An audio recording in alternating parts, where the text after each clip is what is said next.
Hello there and welcome to another video of Multilingual Diaries.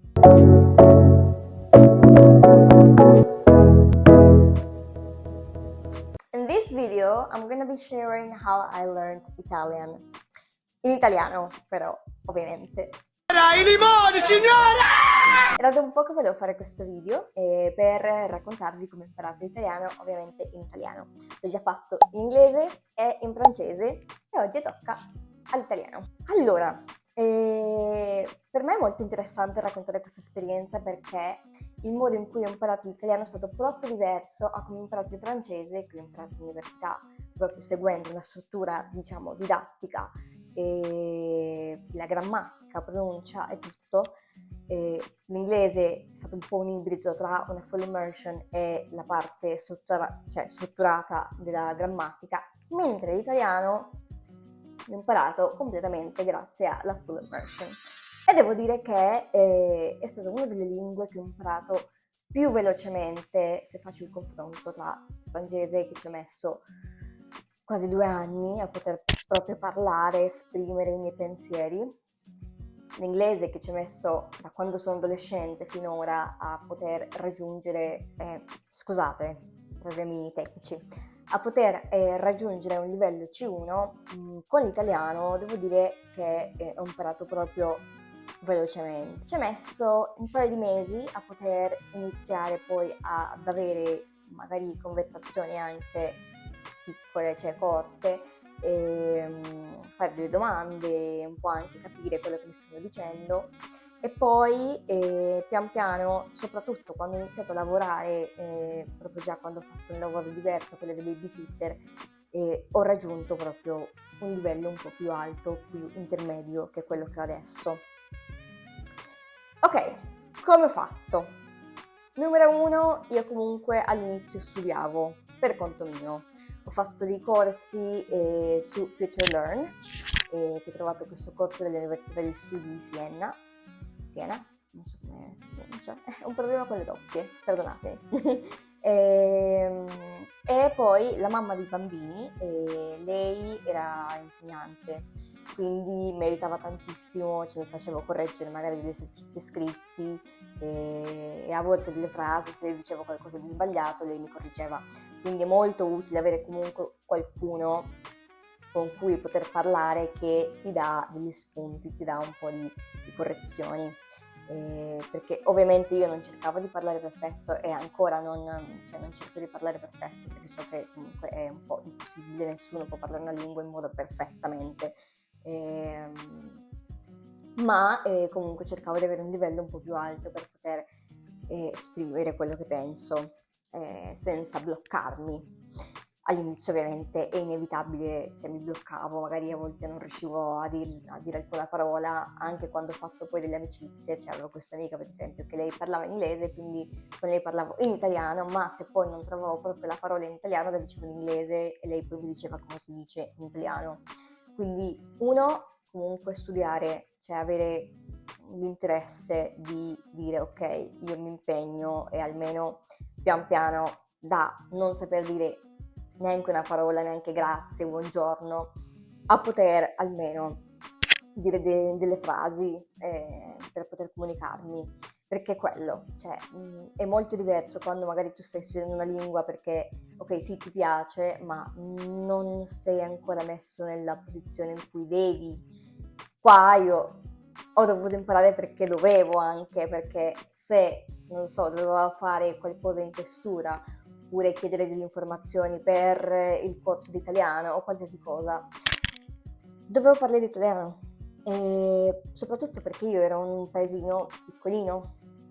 Adesso che sono a Milano è molto diverso perché a Milano trovi tanta gente che parla l'inglese, non tantissima, però comunque trovi gente che parla l'inglese. Nei paesini più piccolini è molto più diverso, è molto più difficile trovare magari qualcuno che parla l'inglese. Per cui anche per esempio io ho fatto la ragazza da pari, i genitori volevano qualcuno che insegnasse l'inglese ai bambini, cioè apposta per questa cosa, perché è molto difficile avere comunque già, anche se a scuola qua si studia tutto, se vuoi arrivare proprio a un livello fluente ovviamente ti serve qualcuno che ti stia dietro. e usate la lingua. E allora, quindi step 1, io comunque ho studiato un po' le basi, soprattutto le basi. Quando ho visto che riuscivo a capire e dire alcune cose, io ho mollato lo studio. Devo essere onesta, io ho mollato lo studio e mi sono concentrata a imparare in modo più pratico, che ci porta il punto 2. Usa la lingua, parla, devi parlare anche se non sei sicuro di quello che stai dicendo, anche se sicuramente sbaglierai, sicuramente ti prenderanno in giro, sai quante volte mi hanno preso in giro? E ancora adesso? Cioè, quindi è normale sbagliare, è normale magari, non so, dire le cose cioè, in un modo che non è giusto, ma ci sta, è quella la strada che si deve fare quando si impara. Io per esempio quello che facevo che, essendo che l'italiano è molto simile all'espagnolo, io dicevo vabbè, penso questa parola si può dire così in italiano, magari non cambiano la parola in spagnolo e in italiano, e io la buttavo, la dicevo. Se poi era giusto, ok. Se poi era sbagliato, il massimo che una persona mi può dire è non ho capito cosa intendi, oppure loro hanno capito ma mi dicono non si dice così, la parola è questa. Quindi quello step number 2. Devi proprio buttarti e non aver paura di sbagliare. E poi lo step number 3, diciamo proprio adattarti e avere proprio un contatto stretto con la cultura, perché quello aiuta tantissimo. Io ho vissuto con una famiglia italiana, dopodiché mi sono traslocata, ho vissuto da sola e i miei coinquilini sono stati sempre italiani. Solo una volta in una casa ho avuto dei coinquilini non italiani, una ragazza cinese e una ragazza turca, che comunque è stato divertente, però per dire aiuta tantissimo quando inizi a capire non solo la cultura ma anche le slang, no? Tipo il modo da parlare, il modo da dire.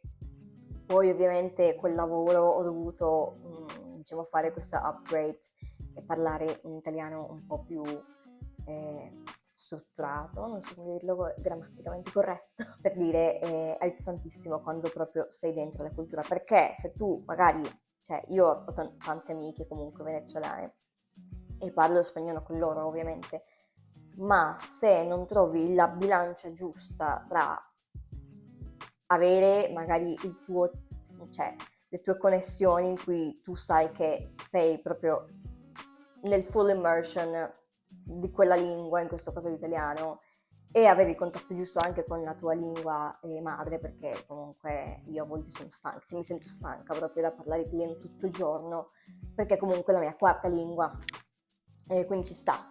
Però quello aiuta tanto, devo dire, a imparare anche proprio la visione e come le parole prendono anche un senso. E quindi così è tutto. That's it for today. Spero vi sia stato utile sentire la mia esperienza. E se avete delle domande o se volete sapere qualcosa in più, mi potete scrivere nei commenti. If you're not subscribed, remember to subscribe to my channel. E ci vediamo la prossima volta. Ciao ciao!